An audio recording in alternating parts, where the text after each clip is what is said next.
अंतिम समय आम स्थान अच्छु प्रभु को धन्यवाद दूसरी आम समस्त एकत्रित होचु प्रभु जीशुख्रीष्ट जन्मदिवस को पालन करने प्रभु जीशुख्रीष्ट ये जगत में आसवा उद्देश्य को आम तो जानी सत कथा कि अन्य मान भी जनवा निहाती जरूरी अटे। हालेलुया। लोक मैंने डेकोरेशन देखते आम स्टार देखते बेलून देखते किंतु प्रभु जीशुख्रीष्ट जो मनुष्य को प्रेम कले अपना स्वर्गर सुख को छाड़े अपना स्वर्गर सिंहासन को छाड़े जगत मध्य को आसिले जद्वारा आपु पापर क्षमा पाइब एक उत्तम जीवन काटब यह हूँ वास्तव परिचय अटे।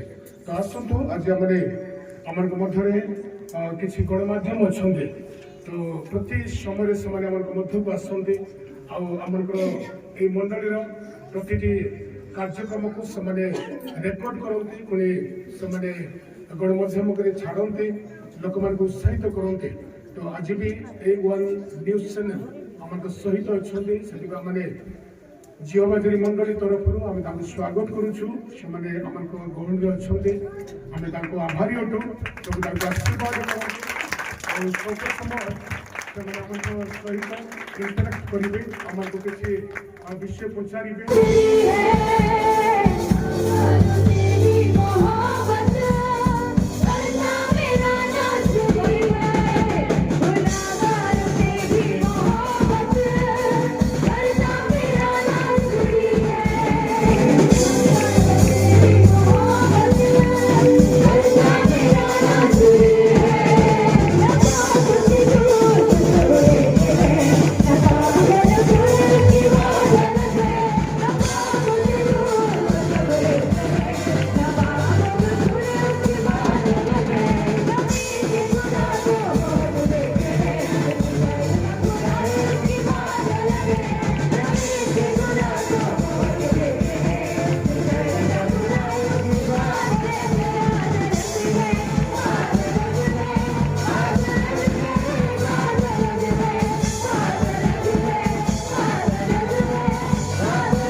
प्रभु यीशु ख्रीष्ट को बहुमूल्य नाम मु प्रत्येक को 2025 डिसेम्बर 25 यही ख्रीष्ट जयंती महोत्सव शुभेच्छा जनाया इच्छा करी।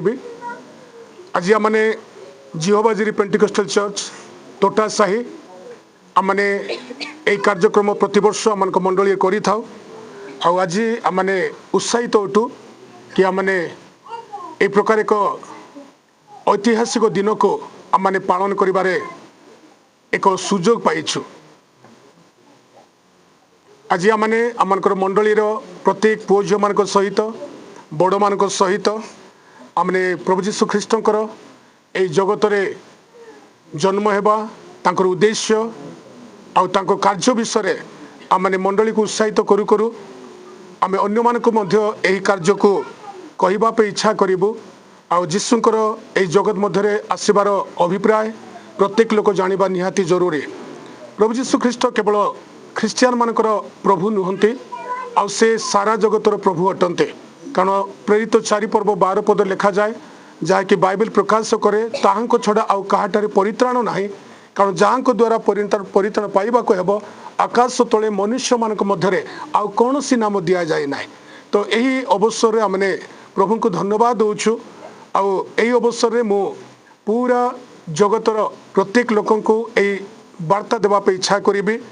A1 गणमाध्यम ए चैनल द्वारा प्रत्येक पाखरे यही शब्द पहुँचू बोली मु इच्छा करी। प्रभु यीशु ख्रीष्ट आपन को प्रेम करते। प्रभु यीशु कार व्यक्तिगत संपत्ति नुहंते किंतु से जगतर प्रभु अटंते।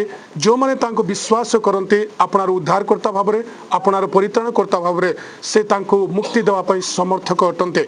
आउ जड़े तांको विश्वास करने द्वारा ता जीवन मध्य प्रति विषयर समस्यार समाधान हो पारिबो।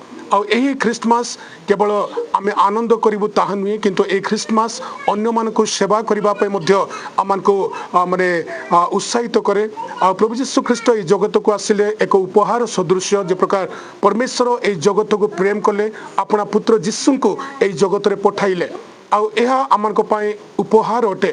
तो यही उपहार पर्व मध्य आम प्रत्येक अन्य मानक मध्य साहाय्य करबा निहाती जरूरी अटे। बाइबल प्रकाश करे प्रति जन केवल अपना विषय मनोयोगी न होई अन्य विषय मध्य मनोयोगी हेबा विषय बाइबल प्रकाश करे।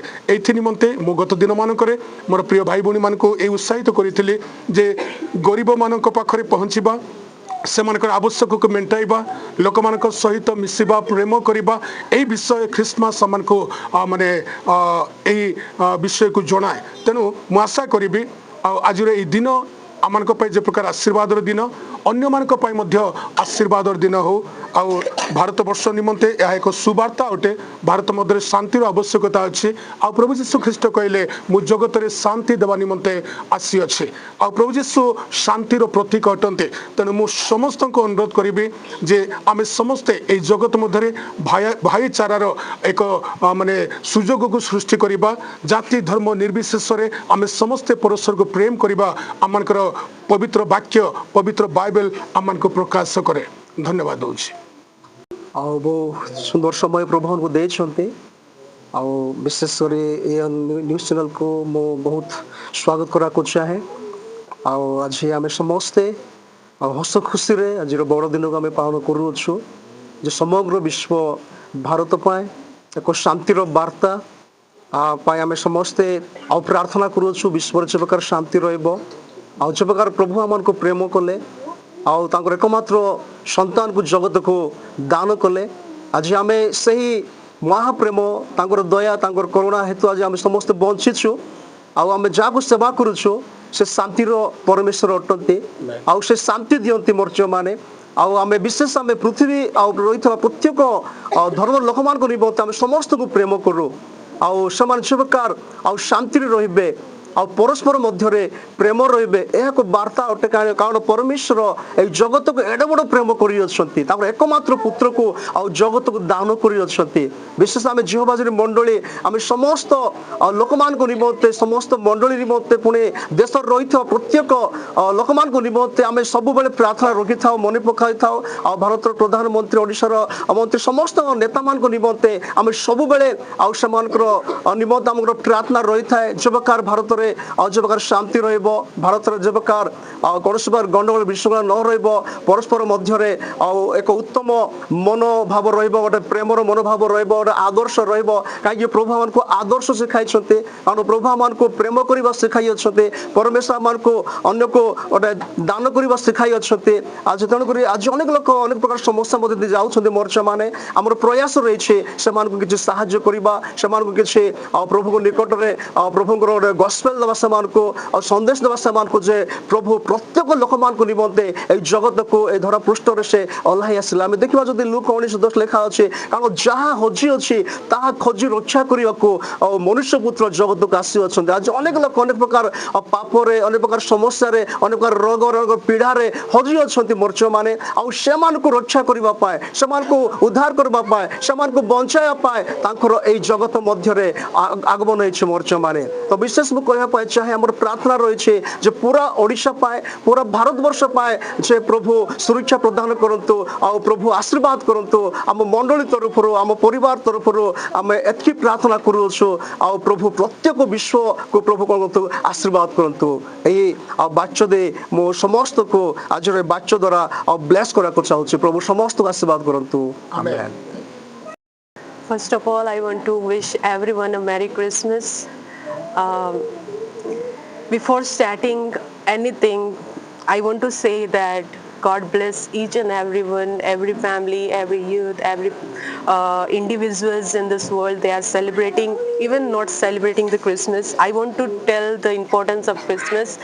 It is not because Jesus Christ came in this earth, but it is because he came with a purpose to save every life who are struggling out there in this world. He came with joy, peace, and prosperity and healing. I want to say that when we say Merry Christmas, we don't just exchange greetings, but we exchange what we have got in our lives, and that is Jesus himself, because he came in this world to save every wounded hearts, every unhealed hearts, every anxious hearts. And I want to say about the star which soared up in the sky in the night of 24th, as we celebrate the 24th night of Christmas. I want to tell about the star.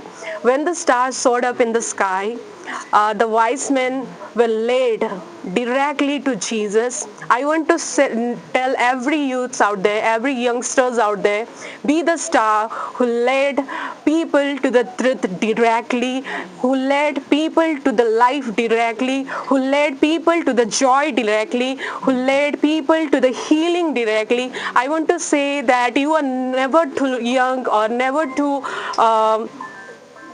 you are never too innocent or never too small to preach the love, the peace, and the prosperity of God which God has given in our hearts. And I want to say that you are really the precious one of God. So always remember that Christmas is not only for Christians, but for everyone who wants joy, peace in their family, and love in their family, because God himself is love. Love is not God, but God is love. So I want to say everyone that in this Christmas, be in the Lord, be in the joy, be in the peace of the Lord, because that's what Christmas holds. And I want to encourage every youth out there that there is no religion beyond love, there is no differences beyond love, there is no indifferences beyond love, because love doesn't separate people, but